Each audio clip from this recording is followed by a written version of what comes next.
Ini semua, sebagai dua negara dengan akar budaya yang sama, Indonesia dan Malaysia kerap disebut sebagai bangsa serumpun. Namun, kenyataan tidak selalu mencerminkan hubungan yang harmonis. Sejarah mencatat bahwa kedua negara pernah mengalami ketegangan serius, terutama pada era konfrontasi Indonesia-Malaysia tahun 1963 hingga 1966. Saat itu, pemerintahan Presiden Soekarno menentang pembentukan Federasi Malaysia yang dianggap sebagai bagian dari kepentingan kolonial Inggris. Seruan ganyang Malaysia pun menggema, menandai puncak ketegangan di antara keduanya. Meskipun konflik fisik telah berlalu, berbagai isu terus menjadi batu sandungan dalam hubungan diplomatik kedua negara. Bagaimana kisah selanjutnya? Simak video ini hingga akhir.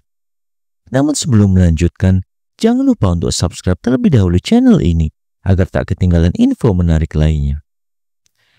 Isu tenaga kerja menjadi salah satu faktor yang kerap menimbulkan ketegangan.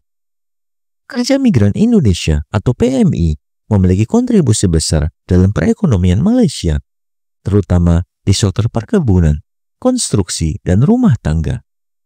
Namun, berbagai kasus pelanggaran hak pekerja seperti eksploitasi dan gaji yang tidak layak seringkali mencuat.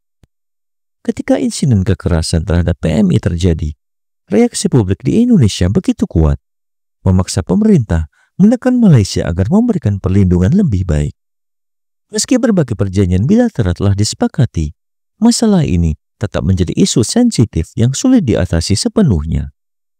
Selain tenaga kerja, perebutan klaim budaya juga menjadi sumber konflik yang terus berulang. Beberapa elemen budaya seperti tari pendet, reog Ponorogo, batik, hingga lagu Rasa Sayangi sempat menjadi perdebatan sengit. Malaysia yang sering memanfaatkan unsur budaya Melayu dalam promosi pariwisatanya dianggap oleh sebagian masyarakat Indonesia sebagai tindakan klaim budaya. Kontroversi ini kerap membangkitkan sentimen nasionalisme yang memanas di kedua belah pihak, memperkeruh hubungan, dan meningkatkan tensi di antara masyarakat. Sengketa perbatasan pun tak kalah rumit. Perairan Ambalat, serta wilayah Sipadan dan Ligitan menjadi contoh bagaimana perbedaan tafsir mengenai batas negara memicu konflik berkepanjangan.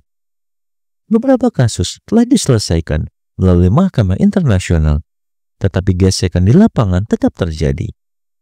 Perbedaan persepsi terkait batas maritim berpotensi menimbulkan konflik baru di masa depan jika tidak ada kesepakatan yang benar-benar mengikat. Faktor lain yang turut diperhitungkan adalah keterlibatan Inggris dalam kerjasama pertahanan Five Power Reverse Arrangement atau FPDA yang sering dianggap sebagai ancaman terselubung bagi kepentingan Indonesia. Meskipun berbagai isu terus mewarnai hubungan kedua negara, upaya diplomasi dan kerjasama tetap menjadi prioritas utama.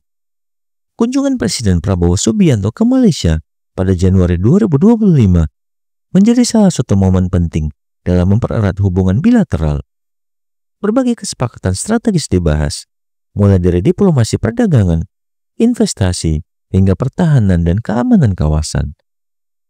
Sebagai dua negara dengan peran penting di ASEAN, Indonesia dan Malaysia memiliki potensi besar untuk memperkuat kolaborasi demi stabilitas kawasan. Dengan pendekatan yang lebih inklusif dan dialog terbuka, hubungan serumpun ini dapat terus berkembang ke arah yang lebih positif. Bagaimana menurut pendapat Anda?